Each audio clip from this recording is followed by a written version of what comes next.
Hey guys, I'm Katie. And I'm Ryan.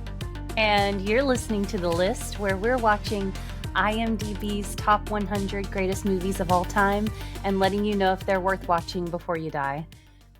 That was very sinister. A little bit. We're threatening you. No, we're not. We are. We're threatening you with a good time. So stay tuned. Or else. Or else. We're not threatening you. Wink, wink. Sorry, they can't see that if they're listening to the podcast. Because we both did a really bad wink. Yeah, that wink was threatening. I also like threatening to your reputation. That's about all it threatens. Also like how this guy can't even wink. His reputation's ruined. All he can do is blink. This guy stinks.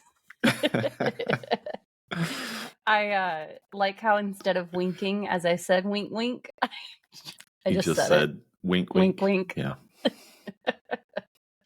But that's what you got to do in a podcast, right? Yeah, it's true because people are listening. That wasn't sinister.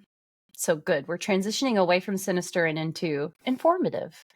Today we're going to inform you of a movie called African Queen. And African Queen was made in 1951. It is in color, and it's considered an adventure film. How fun! Why are you saying it like that? You're making it sound so not adventurous. It was very adventurous, actually. I just had never heard of something being called an adventure film before. Have you? Not really. I mean, I guess more they just say action adventure. Yeah. Right? Oh, I have heard action adventure. Yeah. I've never heard adventure just film. Adventure by itself. But yeah. it's a good description. I think it's an adventure film. So African Queen is about how are you saying that without screwing it up?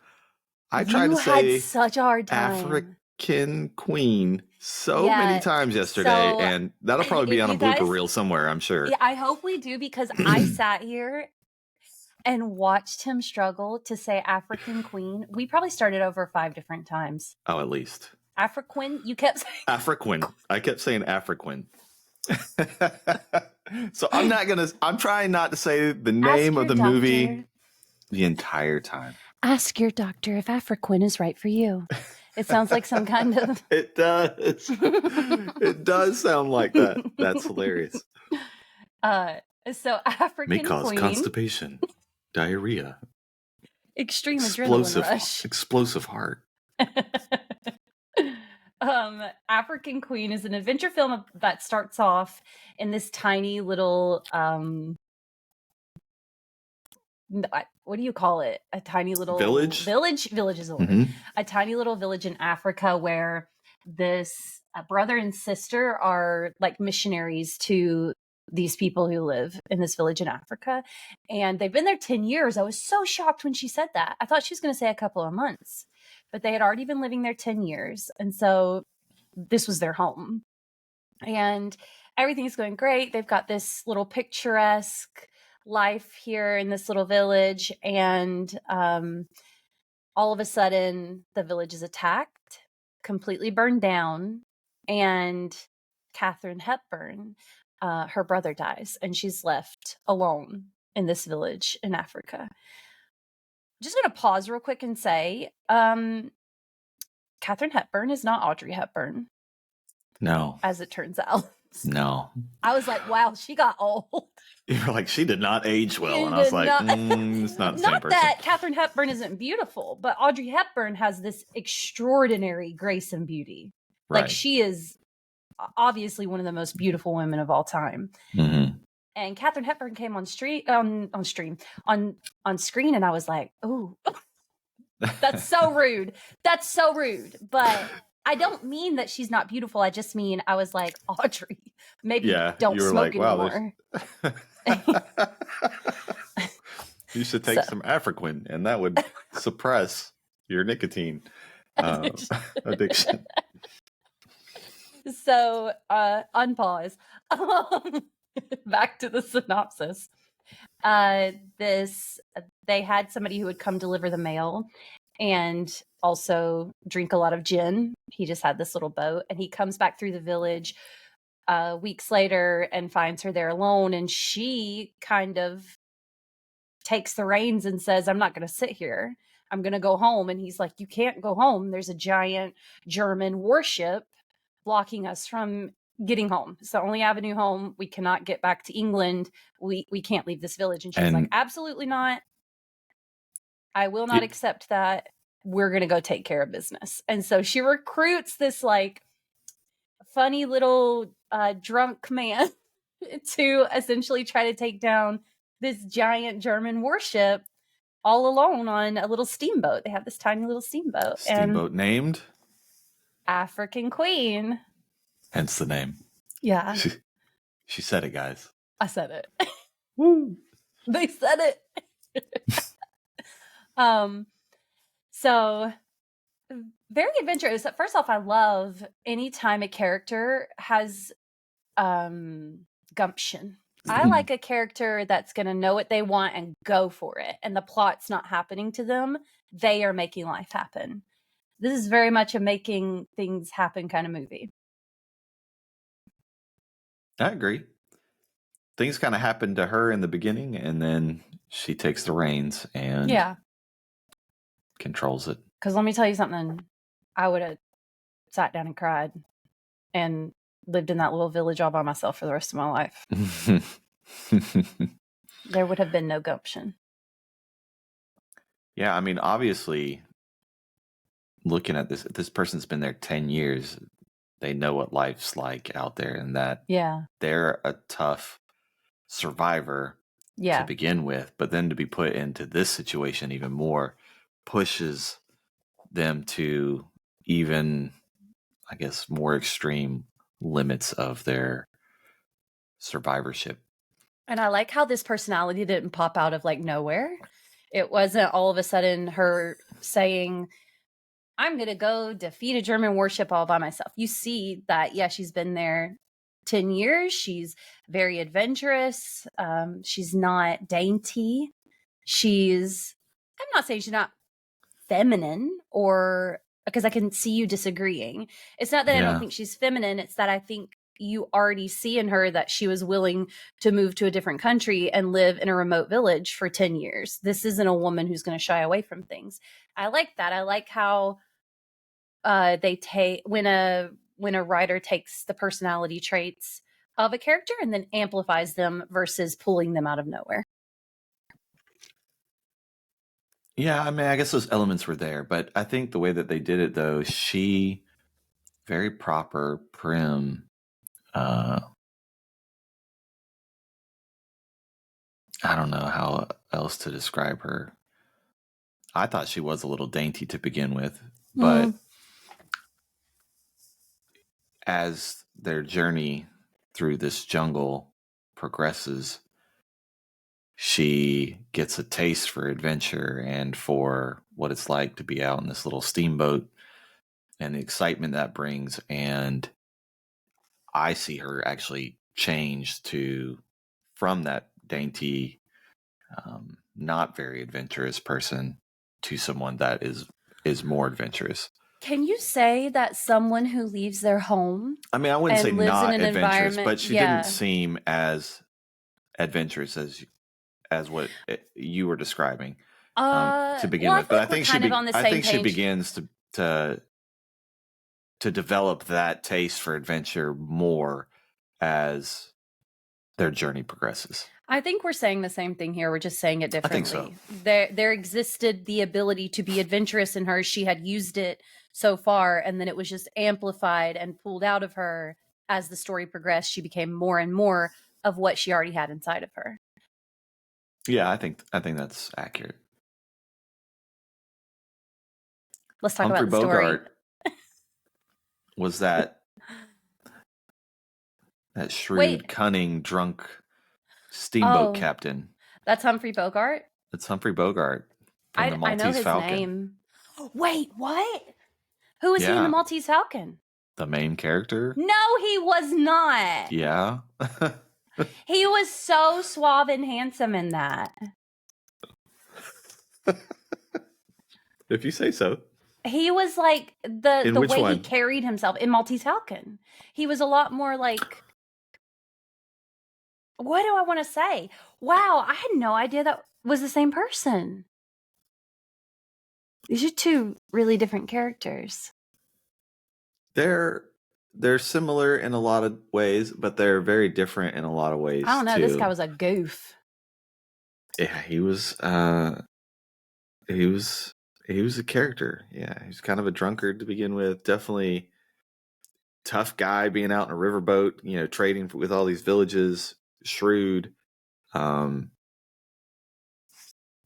Really, I think these two characters are almost polar opposites in the beginning, especially, and they draw that. I think that one of the very opening scenes is he is invited to have tea with them, and his tummy keeps grumbling, and his stomach keeps growling, and he keeps wanting to talk about it, and they're so prim and proper that they just keep like trying not to talk about it as much as humanly possible. I feel that. I relate to that. And he just does not, he will not I have take a really hint. loud tummy, and I am going to say something and be like, can we all talk about this and not try to ignore it? So I get it. Like, I'll be like, oh, I'm hungry. And for them to be placed in a predicament where they have to rely on each other to survive, I thought that was a really good play. Two polar opposites. And as they journey together, they really form this bond, beautiful romantic relationship where they really weren't initially attracted to each other, but as the journey progressed, they saw the commonalities within each other, and it brought them together. I love that. I love romances like that. It's so easy to fall in love with somebody who you're initially attracted to and you like fall head over heels for. And I don't know, that initial attraction is physical, but boy, I love a romance where they start to see each other after they fall in love with the personality and their bravery and the comfort that's brought when they're around each other, and just the safety of a relationship where I don't know, and then the adventure they go on together that bonds them. Yeah. I love that kind of romance so much. And I think this is kind of unique in a film because you don't really see this a lot, because this lady, they make it a point to show that she's a spinster, and that's really why she went out to Africa with her brothers, because no one wanted to marry her. Yeah. And even though she was a little older in age, like, she was able to experience love, and and he was too. And Can so I say how I thought much I love that unfolded that too? very nicely. I love older romances too, especially when the older romances don't involve any form of cheating, because I feel like that happens so much in the 35 and up age range of reading romance or watching romances.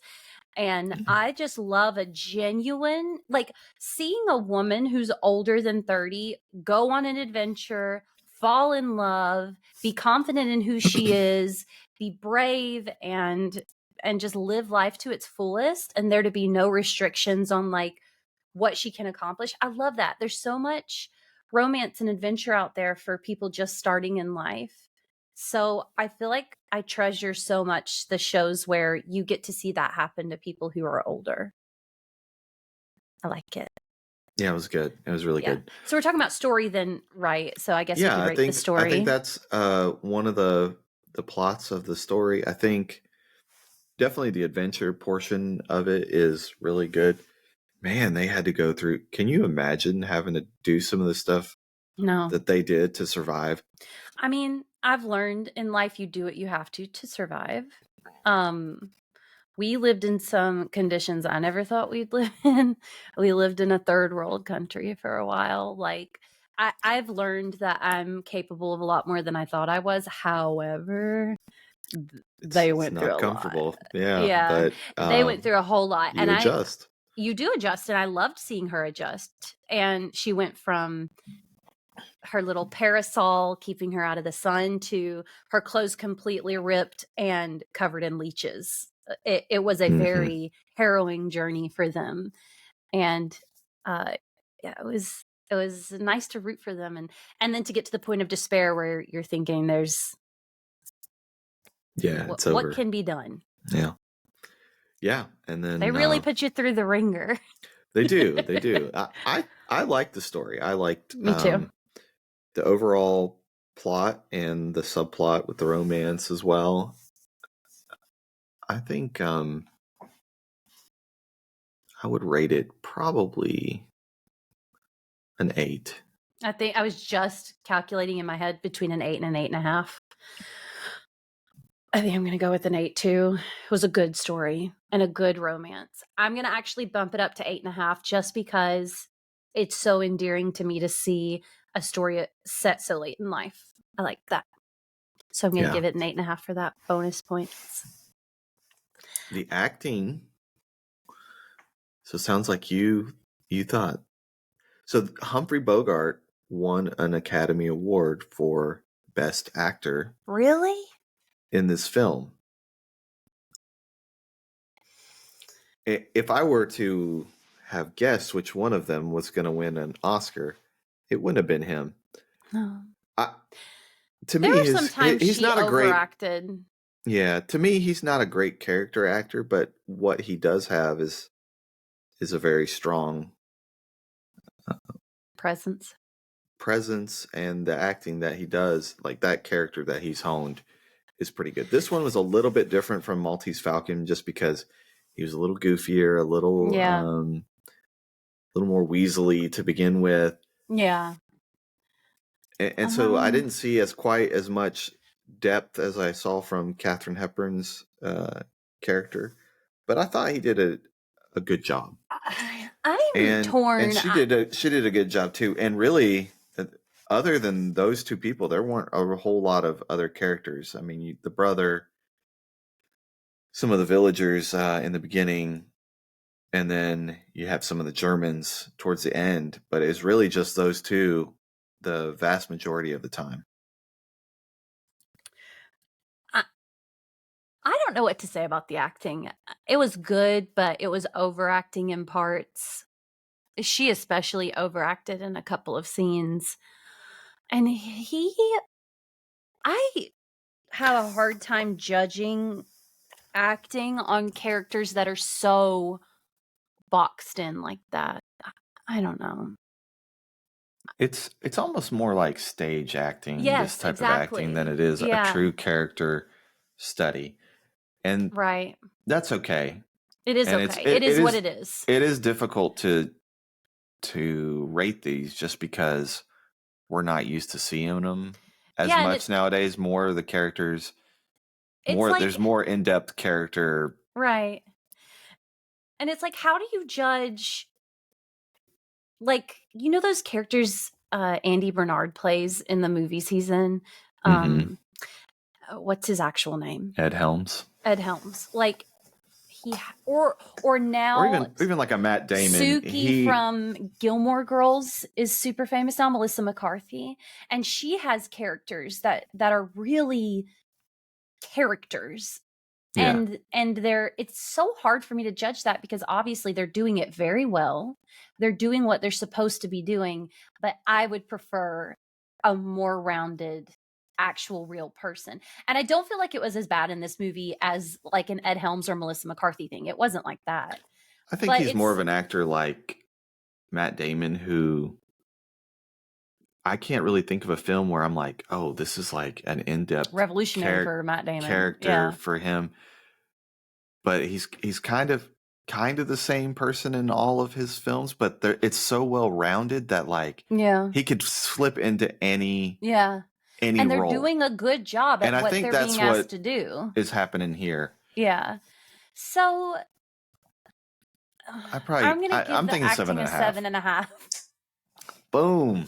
On the same page there. 7.5. I'm going to give it a 7.5 just because it's so hard to judge the difference between the script that was written and what the director asked you to do and the acting. because the acting was done the way it was supposed to be done. But do I think it overall brings the movie down just a tad? Yeah, to about a 7.5 for the acting.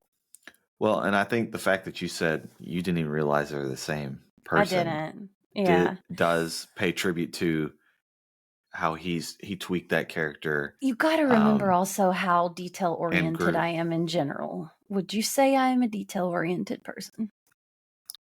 Be honest. This sounds like a trap. Be honest.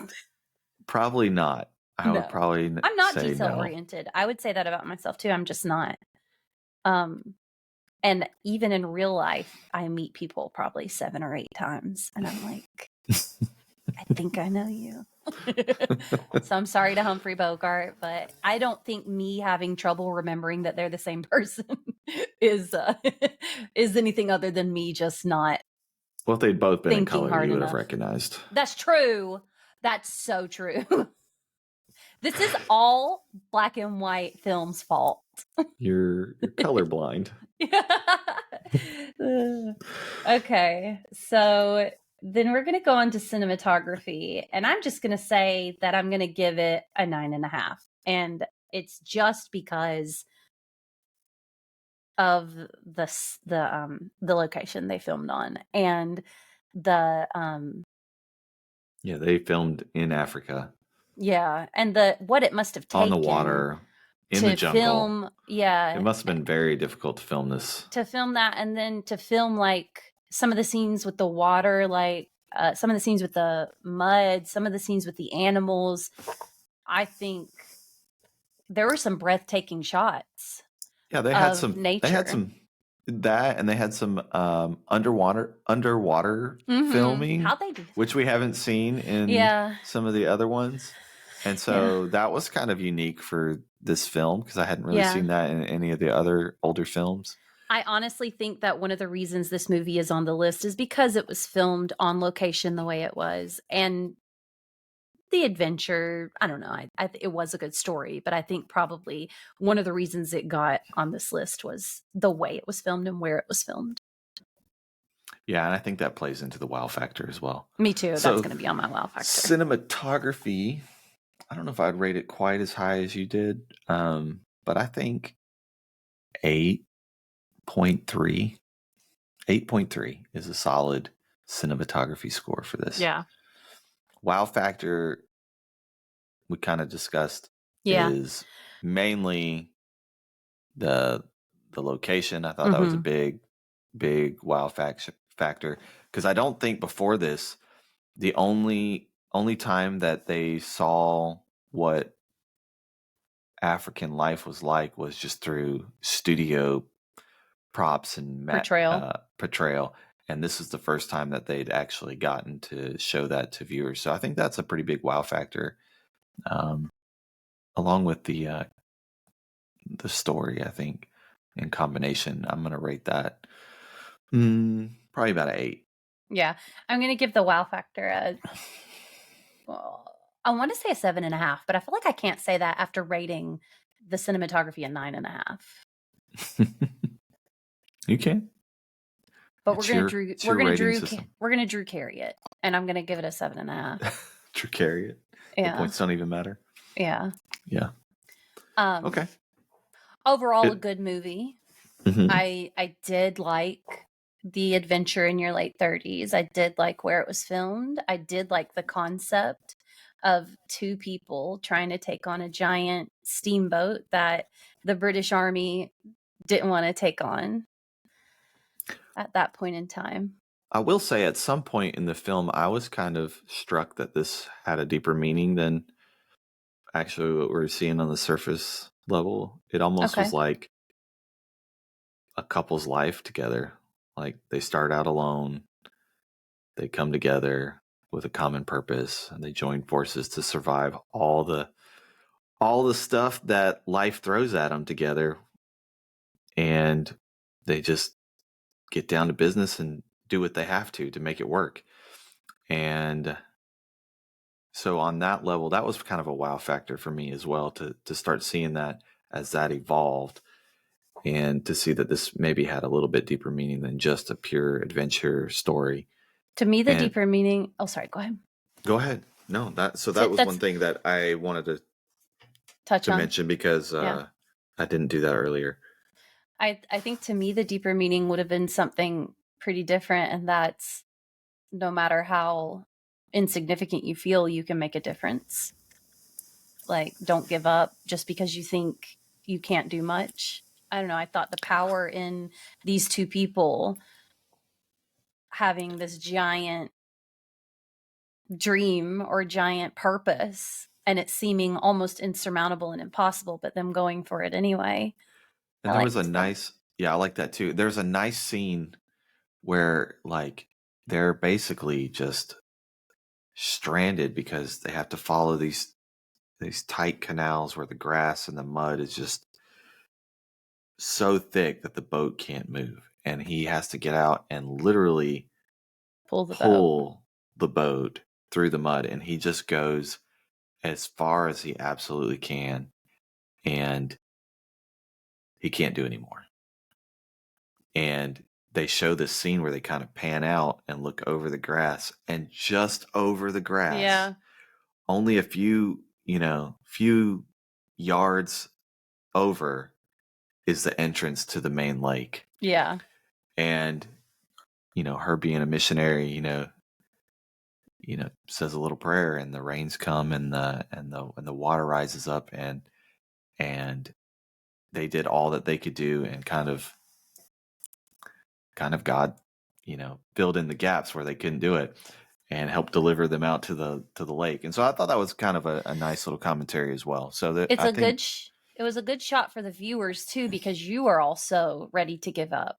And you think there's no way they can do this, and then it pans over and says, they're so close. Look how close they are. And you have this little secret as a viewer that they don't know, but you do. And it keeps you rooting when they can't anymore. When their hope is gone. Yeah. Their hope is gone, but you're like, come on, you're so close. Yeah. So it was a good movie. It was a good movie. Is this a top 100? Yeah. I don't think it belongs as high on the list as it is, but yeah. I think it's a top 100. You think it should be lower on the list? Mm-hmm. Like towards 1? No, probably towards, what is it now? This is like 87, I think. 88? No, I think it should be further back. I don't think it should be rated better. I think it should be rated lower, more like maybe 96. Okay. No, I think it's a top 100 movie.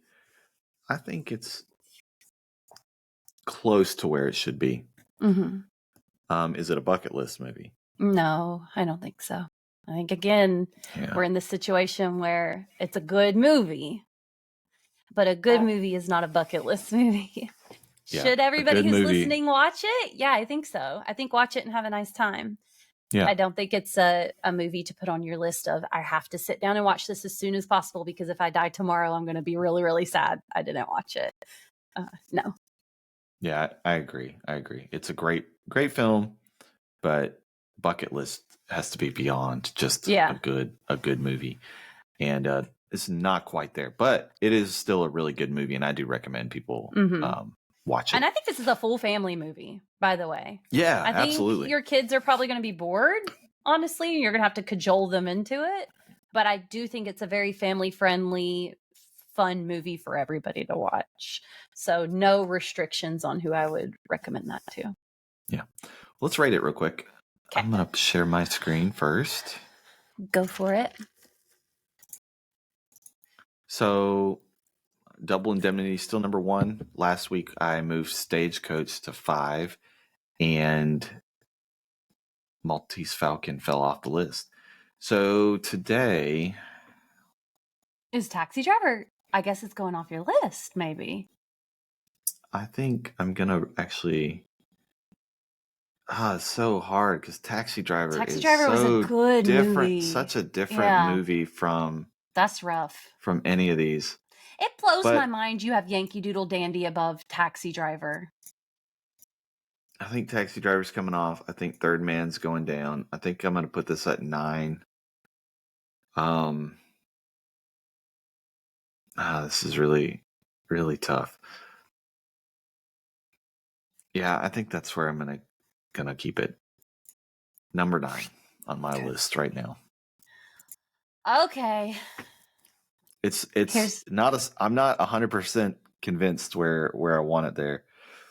I'm wondering if maybe at some point we should say mulligan and get to rearrange our list. Like once we get through the top 50, like if we want to go back to it and maybe reevaluate now that we've seen some of the greatest films, right? If they still deserve to be where they are and maybe rearrange them, but we'll see. For sure. Okay, so it's better than Mutiny on the Bounty for sure. So it's gone. Absolutely. Goodbye, Clark Gable. It's better than Yankee Doodle Dandy, better than Taxi Driver, better than The Great Dictator. Here's where I'm torn is Stagecoach. Stagecoach. I think cinematography is so hard in Stagecoach because of that scene at the end. That's so incredible. And I like the redeeming, like the story of redemption in Stagecoach where no one is stuck where they are in life. And I thought John Wayne was so good and fun to watch. African Queen was in color. So which did you enjoy more? Yeah, that's what I'm trying to talk myself into, is which one I enjoyed more. I think the answer is Stagecoach, but they're very close for me. So I'm going to leave African Queen at number 7 on my top 10 list, which puts Double Indemnity as number 1 and Yankee Doodle Dandy as getting cut next week. I feel like Double Indemnity is going to be up there for a long time. Double Indemnity was such a good movie. That was a good movie. That was a great movie. Yeah. All right. So that's where I'm gonna leave it.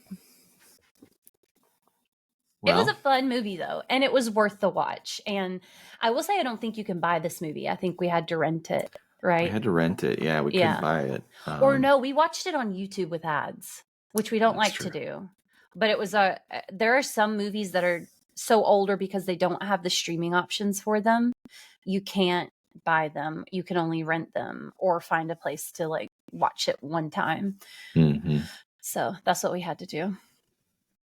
But that was fun. It was a fun watch. Thank you guys for hanging out with us again this week and talking about African Queen and Audrey Hepburn and the guy from Maltese Falcon. Humphrey Bogart.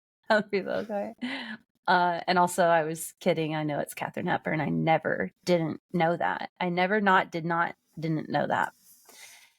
If you guys would like to connect with us online, we're on Instagram at Ryan and Kat's List. Can somebody please leave us a voicemail? I'm at the point where I'm about to Venmo the first person $5 who leaves us a voicemail. Oh, goodness. And if you want to send us a message, Ryan and Kat's List on Instagram, follow us, put it in the comments, send us a message. I'm getting outroed. I'm getting the cane, how they pull people off the stage with the cane. That's happening to me right now. So thank you guys for listening. We'll talk to you next week. Bye. I'm Ryan. I'm Katie, and I already said bye. The list. The list.